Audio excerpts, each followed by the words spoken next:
Producer Alex here. In today's episode, David takes us on a tour through the world of NFTs.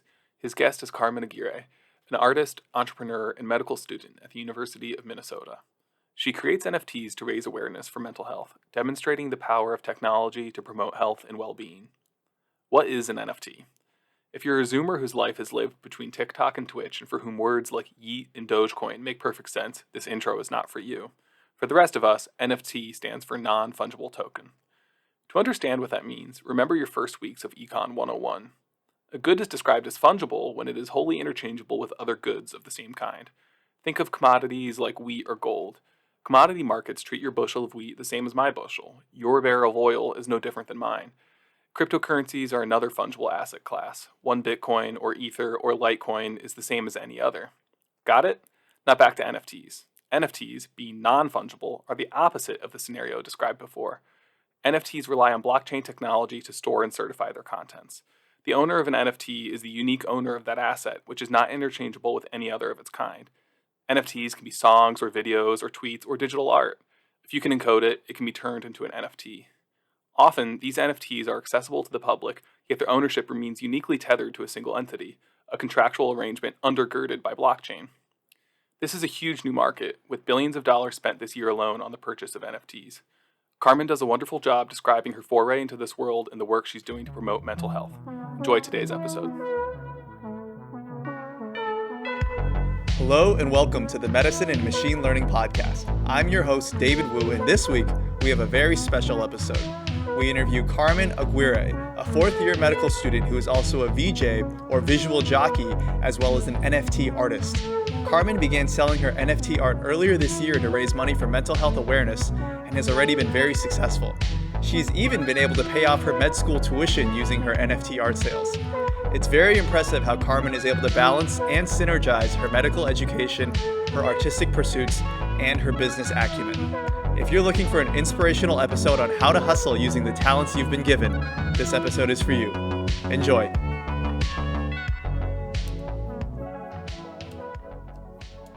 Hello, everyone. Today, my guest is Carmen Aguirre, and she is actually one of my peers. She is a current MS4 at the University of Minnesota Medical School.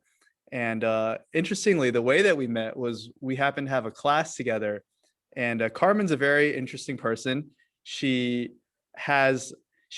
both a medical student and an artist. And today, the focus of our interview will be about her NFT art.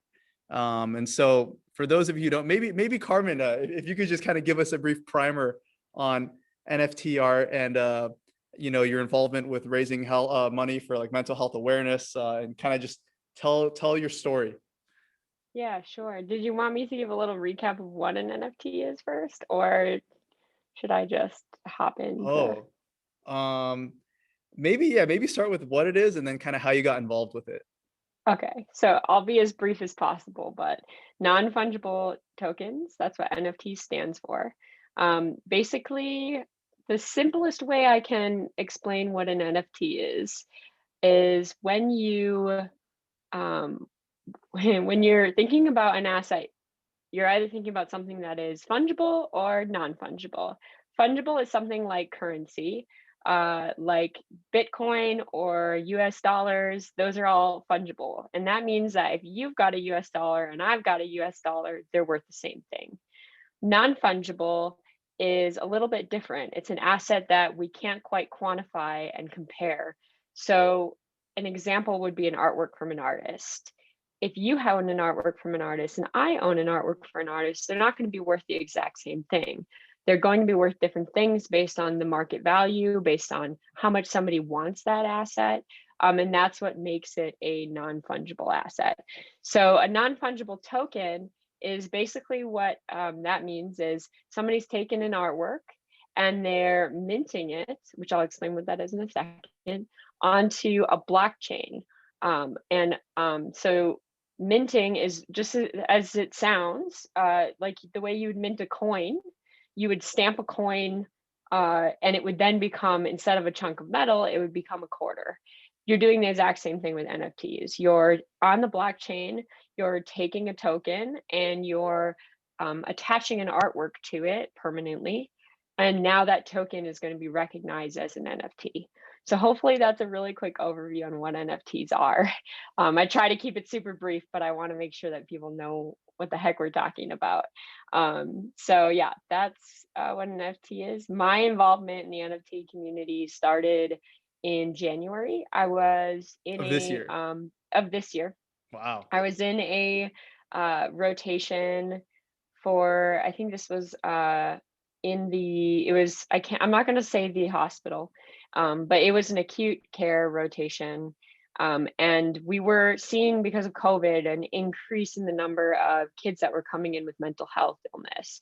In fact, about fivefold in the amount of Wow. kids that were coming in with mental health illness, which was really sad to see. But what was more sad to see was actually the way that the kids were being treated by the staff, by just anyone they interacted with. There was so much stigma against them for having a mental health illness. A lot of the blame was transferred onto them for their symptoms. And even some of the physicians were fighting over who had to take the kid with the mental health Oh my illness. God. Yeah, it was really gut wrenching. It was something I'm not really, you know, it's something I hate talking about because I love the school where I come from. I love all the opportunities I've had, and I don't like to uncover something, like that. But it's something that I think is really important that we do talk about those things so that we get better about them. There's a lot of stigma in our culture against mental health. And Yeah. unfortunately, it exists and it's become normalized. Like, nobody around me thought that attitude towards mental health was not okay, except me. And Oh so man. it was Was this a during a psych very, rotation or? this was, no, this was an acute care rotation. So Oh, this was okay. like in the emergency room.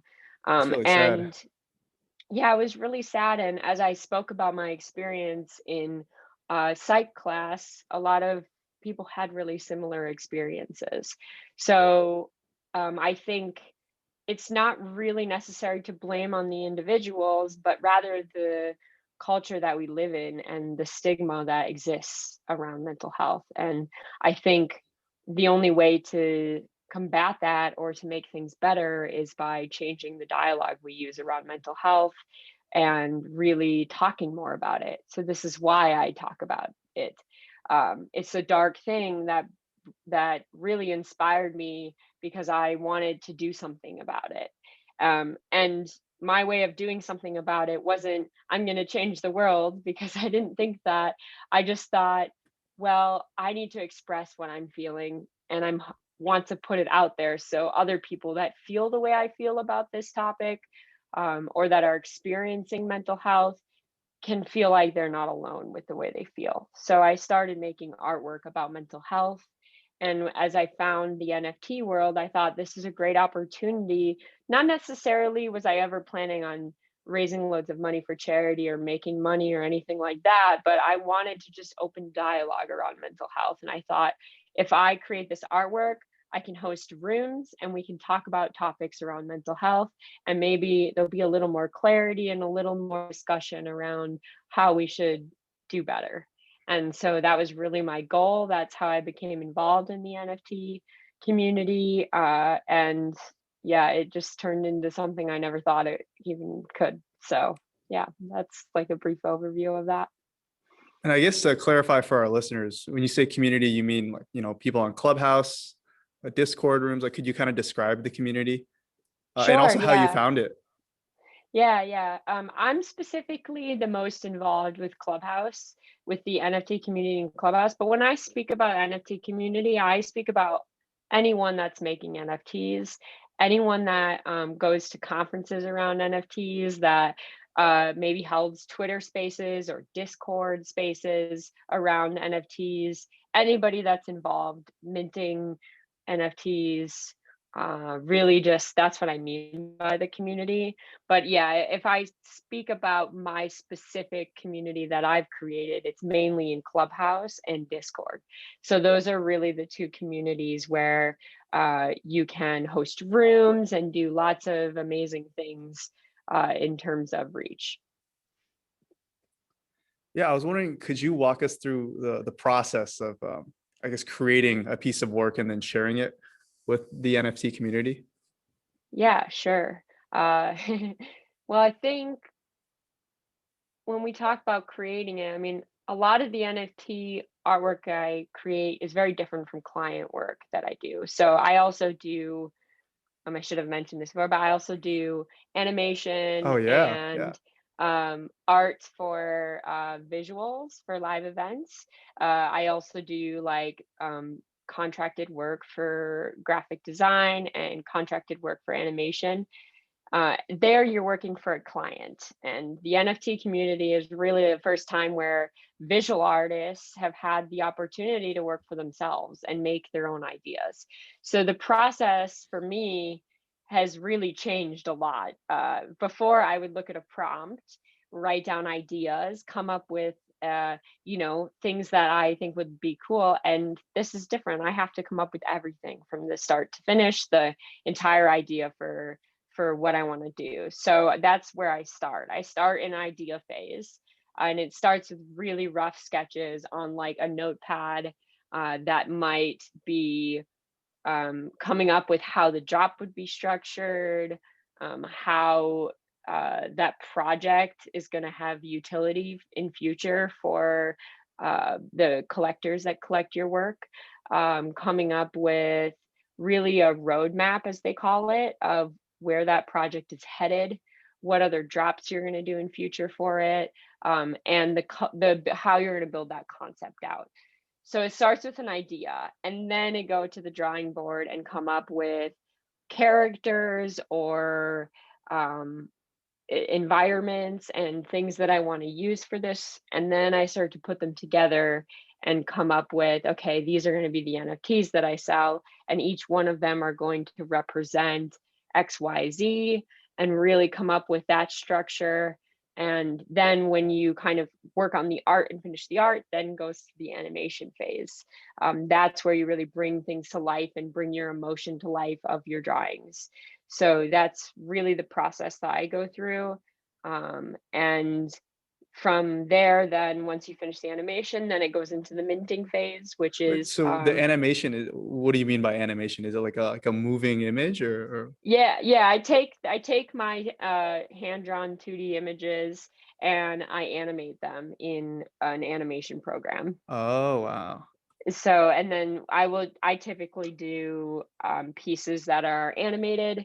I sometimes do animated in music, in which Hmm. case I do very minimal music stuff. So I often will bring in a collaborator to help with the music end of things, if that's where I head with that particular piece. But I feel yeah, like I should I briefly that's share yeah. like how our friendship began. Was, we were in a class together, and then I forgot how it came up. I think somehow we talked about like Ariana Grande. I said Grande, and you were like, "Oh no, her real name's actually, or she prefers Ariana Grande." And I was like, "What? Yeah. How do you know? How do you know that?" I asked you, I was like, "What do you mean she prefers Ariana Grande?" And you're like, "She that," and then I was like, "How do you know?" And then you said, I work for her." And I was like, Yeah. "What?" I thought that was the coolest thing ever. Yeah, I worked on one of her animations for her live shows, the Seven Rings video. So I did some of the work for animating that piece. So yeah, and have kind of been involved since on a number of the like visual designs going forward. But yeah, it's that's what I do. I make that It's mainly. super cool. So yeah, it's very different though from my NFT work. Like the NFT work is super directed towards whatever concept I've come up with and what I want to make. And so, yeah, they differ. Those two worlds kind of differ greatly. Should we share your social handles or not? What do you Yeah, think? yeah, go for it. Yeah, that's fine. See, I think your Instagram's super cool. What is it? It's at VJ Neurite, right? Or Yeah, so it's BJNEURITE, because my artist name is Neurite. And ah, the reason I chose that is, as many people in the medical field know what neurons are, and neurites are projections from neurons. And ah. the way that I think about them is uh, that really is connecting the visual and the processing side of That's so things. And cool. Oh so, my God. yeah, I wanted to have some I type was of always curious medical, about. yeah, I wanted to have some type of medical like interest behind the visual side of things and really connect those two loves. So that's where the name came from. And yeah, it's quite unique. People remember it. So that's good. And I think it's you're a very memorable person, because I remember as like I think we met during my first year of med school. I was like, it seemed like you had like a separate career. Yeah. It seemed like because you were always traveling for your concerts and whatever. And I just thought that was so cool, but also so crazy. I was like, how, med school is so tough already. How do you find the time and also the talent to be able to do both? I was wondering if Yeah, you could it's speak to that crazy. briefly. Yeah, sure. I mean, I never really expected I was going to do both. One of my old mentors told me, or former mentors, I should say, I shouldn't call them old, told me I needed to go find a hobby that was completely unrelated to medicine and do that and before I started school.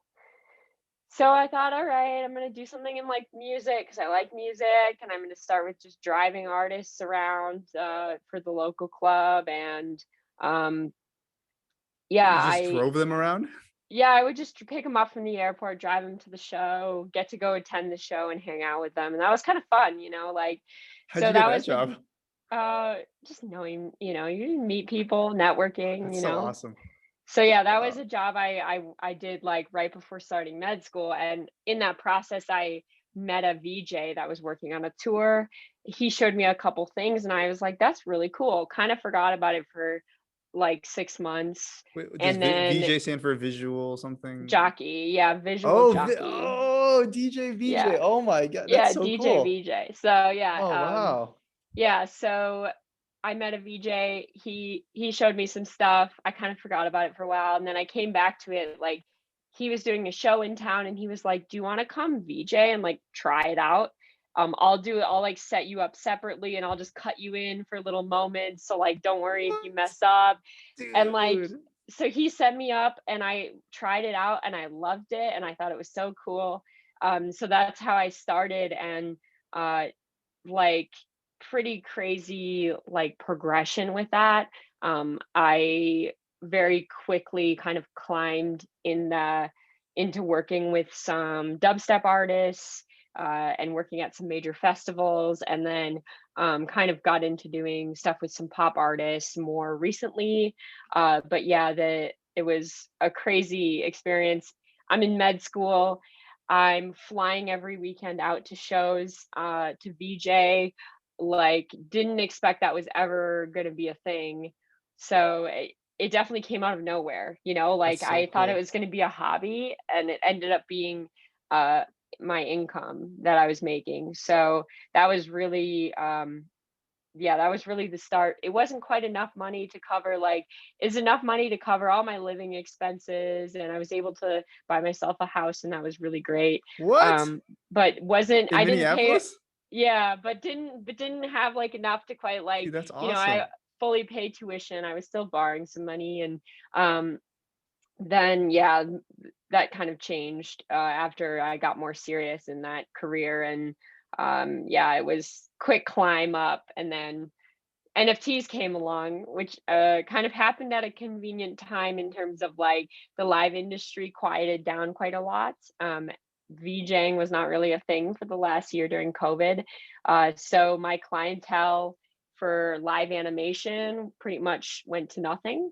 And I was quick in reacting and saying, what do I do? So I took a concept art course at the graduate school at MCAD and started doing Whoa. illustration, completely pivoted my business to doing concept art and release animations for songs because those are still coming out. And started doing, after I finished the course, started doing NFTs and really built up a completely different income stream. And then now the live events have come back. And so You're a now I hustler. have That's three crazy, huge things that like were supposed to all be hobbies that then turned into not so much hobbies. so it's the So NFTs, the VJing. What's the third yeah, one? well, med school. Oh, that's Balancing three things, that little thing that I do on the side. No, I'm joking. that's Um, crazy. Because so I'd say like yeah, 95% of med students, that's their one thing. yeah, right, That's 100%. crazy, man. Yeah, it's nuts. So, and in COVID, like live events have kind of come back, but not in the same capacity. And because of the risk of COVID, I do pretty much everything from home. So that's something I should just mention, that like I just do a lot of animation for the live events. But yeah, traveling to live events at the moment with COVID, it's not the same as it used to be, but it's still an income that's producing, or I mean, an income asset, that income producing, yes, I don't know, income producing Wow. business. Yeah. That's more the word I think I'm You're looking for. hustling. Yeah, but yeah, timing wise, like I pretty much wake up in the morning with the longest to-do list on the planet, and I would chug away at that to-do list until I go to bed. And then I sleep very little. I always have since I was a young kid.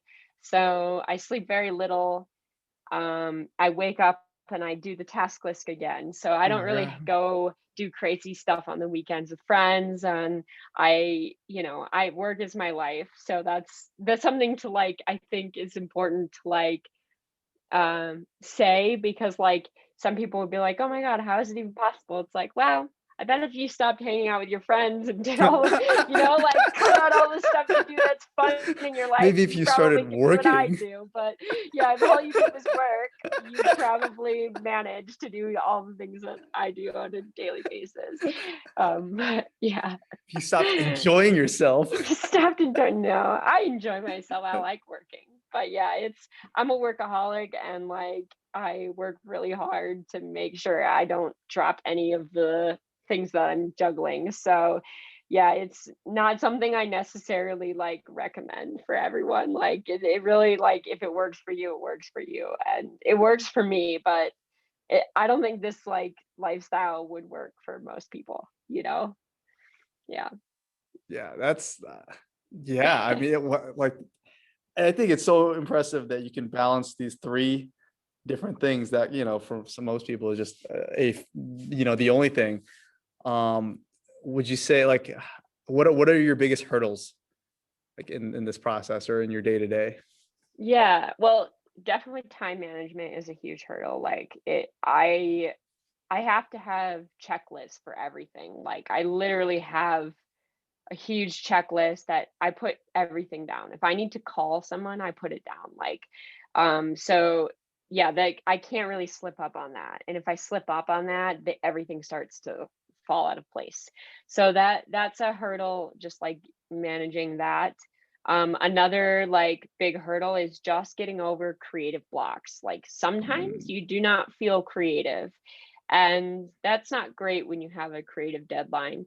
Now with NFTs, there's less creative pressure with deadlines, so it kind of works a lot better for me, to be honest. But with the client work, there's deadlines and it can be stressful. So I think mm, that's one of the bigger hurdles that um it's just a matter of not over pressuring yourself with if you don't feel creative, go do something else for a little while and come back to it. So it's a little bit of just trying to manage that.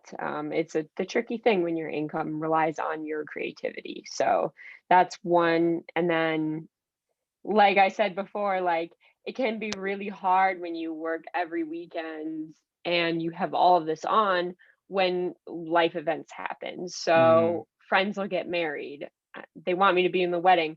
Me saying yes to being in a wedding might be me losing income for a whole month or something like Oh that. Do you know what wow, I mean? yeah, So it's like a yeah, yeah, huge yeah. thing for me to like to say yes and skip a weekend of work, or like I'm gone most weekends. So most of the events that happen with my friends, like a lot of the times I miss a lot of that, and that sucks. So Hmm. it's those are kind of the biggest hurdles. It's like balancing life and my home life with balancing all of those other things. That's yeah, it's really just a matter of like, yeah, trying to keep everything together. Wow. What is your favorite part about Oh, my this favorite process, part or just, about NFTs or about creative work or let's say both.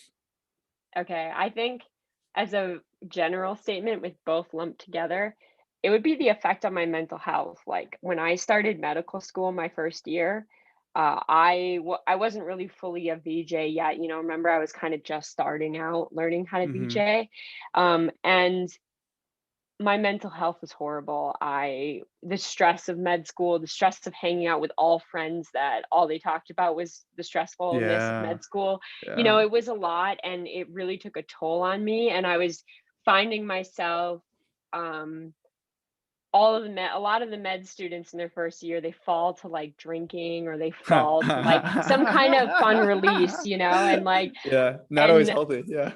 yeah, and like in the first few months of school, I saw myself even just like doing that more frequently than I ever had, and it not really being a healthy thing because I wasn't dealing with the stress properly. And when I found a creative outlet and started doing creative work, it really filled that gap because I was putting away med school. Like Mm, my med school degree comes with no pressure in the creative world. No one cares that I'm in med school. Like no one's coming to me asking to answer crazy questions or ask for a life-saving decision, or there's none of that.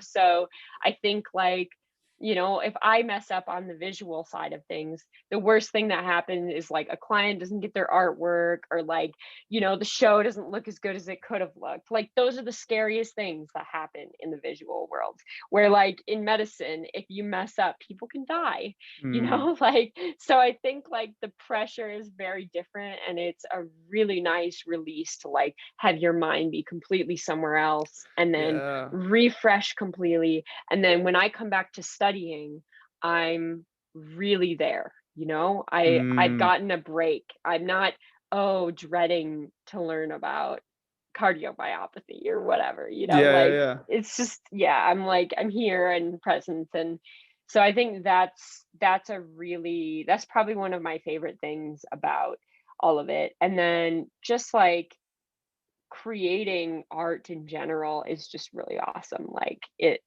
creating my own stories, being able to raise money for mental health, like all of those things fall into the same category, but are all reasons why I just love doing it. So yeah. Yeah, I was wondering if we could talk more about the raising money for mental health. Yeah. So I know you've already raised quite a lot of money, over a few $1,000s, or like thousands of dollars for mental health. And I know that I think you only donate around, or it's like you donate about 10%, but that 10% has already been thousands of dollars. So, you've been quite successful in the Yeah, NFT world. definitely. And I don't know, could you talk more about kind of like, your mission, and then kind of like, I guess, what that process has been like? Yeah, sure. Well, I work with a couple of different mental health charities, but one of the main ones I do a lot of the drops for is uh, actually a podcast at the U of M. Kaz Nelson has a podcast Yeah. called The Mind Deconstructed, Hmm. and I raised some money for them, which has been really awesome. And then I've also raised some money for suicide prevention. And yeah, it's one of those projects. So I was involved in one of the projects around suicide prevention. They chose the charity, but it was about mental health and they wanted me to be involved. And the project itself donated 25 grand to Whoa. um charity, which was really amazing. And that's just Wow. that kind of The money NFT is like project. making a difference. Yeah, that NFT Yeah. project donated 25,000 because that one was That's fully for crazy. mental health. So that one was like the full profit went to it. But I was just one of the artists involved and it was like crazy to raise that kind of money. Wow. And Yeah. yeah, and then this, my day-to-day projects, I raise money for Kaz's podcast, and it's just I've always wanted to do charity work, but never really made the margins to do so. And like being able to give a percentage of what I make to a charity really like it's such a rewarding thing to finally be able to do something like that. I've Yeah, I've that's wanted to do it awesome. for a really long time, and client work doesn't really give you that. You don't quite have the liquidity to do that. So Hmm. it's yeah, it's been the first time that I've really like gotten into that, and yeah, I'm pretty stoked about it. Yeah, that's so you're paying it forward Yeah. already. Yeah, and I That's think so more cool. so than the money, like the conversations, these drop rooms that we have for these NFT drops will have hundreds of people that come through and talk about their stories about mental health, their struggles, different topics around it. And I just think like that's honestly the most powerful thing out of all of it. So yeah. Wow. Yeah, I'm curious about we were talking earlier about the process of from kind of inception to drop. And we got to the point where you would draw things out on the notepad, kind of sketch it out, and then you would animate it. But then from animating to the drop, like could you kind of talk about the process there? Yeah, sure. So it depends on the platform you're choosing, but you will then take your animation and you'll be minting it onto the blockchain. Hmm. And you'll also be adding, when you do that, you're adding descriptions, you're also adding properties. So, like, for example, I did this emotion monster drop, and the monsters have different properties and strengths and weaknesses and things about them that can be used for future utility. So like I Oh, could make a game in future and those properties could translate to that game and could give it functionality of that wow. monster or something of that such. So you're building in utility for future. And then from that point, once they're minted, then you set them for sale. You can either sell them as buy nows, which I did for my very first drop, or Hmm. auctions, which I do now because there are too many multiple interested parties for the pieces. So you kind of have to do an auction because Hmm. otherwise people don't find that to be fair. So it was requested by my That, collectors, it be that's great that auctions. you have collectors, which is so Yeah, cool. totally. That's Yeah. so cool. I'm curious, because we are the medicine and machine learning podcast, but Yeah. a lot medicine and tech. I'm curious how much like tech savviness do you need for this whole product? Like, do you need to do any coding for NFT drops or like is No, it? you can make your own smart contracts if you want, but you do not need that knowledge. Like my projects, I don't even write smart contracts. The platforms make them very easy. I will say it's not an easy process when you're first getting started. You definitely have to do a lot of digging. It can be tricky because there's not a ton of information online yet about how to mint and Mm, how to do all those things. So it can be a little bit hard, that process. But it's not too bad once you get going. I'm not the most tech savvy like person. Like I know I'm a VJ and I do visual stuff, but I didn't even know how to set up a secondary display on my computer before I became a VJ.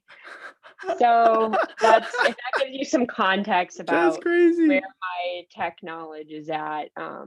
Yeah, that it wasn't high. And I managed to make an entire career off of doing visuals. So I That's think so like cool. you can start from nothing and totally like I didn't know anything about cryptocurrency back in January. In January, you didn't know anything about I didn't know cryptocurrency, anything. I didn't even have investments in it or and now you're anything. getting Like, paid and you're making yeah, bank from it now. yeah, I'm making some money from it, and it's yeah, it's pretty crazy. Like I literally, yeah, if you set your mind to it and you're willing to be open to learning, you can totally do it. I feel like this is a big year for you. Yeah, it's nuts. Not you got the NFTs taking off, and then you got live music is coming back, so I'm sure you're getting booked like left and right. Yeah. How are you feeling? No, I'm kind of just like going with it, like Oh, and you're it, graduating next year or this year, next year? Yeah. next year, next Oh my year, or God. I don't even know anymore. Yeah. So it's, yeah, should be fun. Oh, you're applying residency, right? Yeah, yep. You thinking Yeah, psych or? I don't know yet. I was peds neuro for sure, but I'm pretty much between like Oh peds yeah, neuro and psych. Those okay. are like the two that I really like. So that HHD 5 was like really easy for me because I Mm, was like, this is my stuff. So yeah. something in that Are category. are you for sure set on continuing your medical education and career? Or would you Yeah, ever consider totally. just kind of, like No, doing the I art want to stuff for a be little bit full I want time? to do medicine. I'm really set on that. People ask me it all the time, and I think I'd be more likely to give up my visual animation VJ stuff than I would medical school and medicine.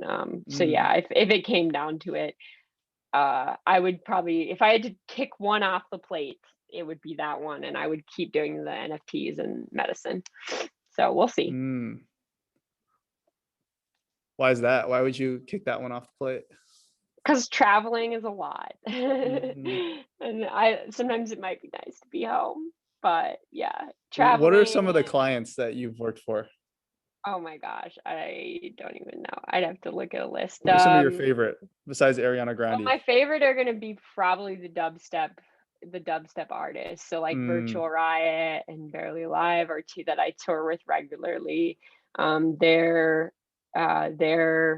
artists that I've built relationships with over many years. So they that's would so probably be cool. my favorite artists to work with. Just any of the ones that honestly, like I hate picking a favorite because like I love them all. They're all awesome, and those are just two that I've focused a lot more of my time on recently. And then yeah, in the pop scene, it's different with pop. Like you kind of get hired to do jobs rather than necessarily exclusively working with that Mm, artist. So yeah, I've done a lot of one-off jobs for pop artists, and um, yeah, I enjoy it. It's just not quite as intimate as some of the like dubstep stuff. So yeah. mm. I'm curious, so I'm guessing a lot of these artists are like around the same age as our med school peers. Would you say maybe kind of? Yeah, a lot of them are similar aged. How would you say they are similar or different um from our classmates? Like is the energy different between like, your average med school student versus your average like artist, like someone who's chosen that as their profession? Oh boy, then you're saying a difference between medical students our age and the music artists our age? Yeah, because I feel like med students give off a certain energy, for better Yeah, or worse. if you take if you took a med student and reverse the age by like 15 years, that would be where like all the music artists are at. They're all What, like what do you children, mean? man. What do They're you all mean? children. I love it. They How are. They're so? like because a lot of them like found money quite early and like As musicians. haven't really yeah, and like haven't really grown up. Like a lot of them are just like giant kids. Some of them can't even like some of the ones I love the most, totally love them. They're like my best friends, but they can't even like make food for themselves and like No way. yes, totally. They like Postmates everything because they don't cook and they like don't do their laundry. Like they send their laundry out and stuff. Yeah. But Oh my God. yeah, a lot of them are just giant kids, and Unfathomable. they Wow. don't really ever have to grow up because they have managers, and managers take care of their whole life for them. They're So a professional lot of the parents. times yeah, they are like honestly a lot of them are giant kids, but that's not to say all of them are, but a lot of them like you kind of if you turn the dial back like 10-15 years, that's kind of like yeah, they're kind of like teenagers, and that's where they're kind of like at, and they grow up eventually, but That's so cool. Wow. med students are way more type A, way more Mm. to like they're not going to miss deadlines, right? Like they don't miss things, they turn shit in on time. They don't like Because they're afraid. We're yeah, run by fear. We're yeah, driven by fear. yeah, totally. So yeah, it's completely different style and energy. So Wow. yeah. That's super cool, man. Um, I'm gonna ask a question that we ask every guest, but I'll kind of tweak it a little bit because we didn't really talk much about AI in this episode. But we normally ask like, how do you think technology or AI will change medicine in 10 to 20 years, or what will it look like in 10 to 20 years? But my question to you would be, how do you think technology will change medicine in 10 to 20 years?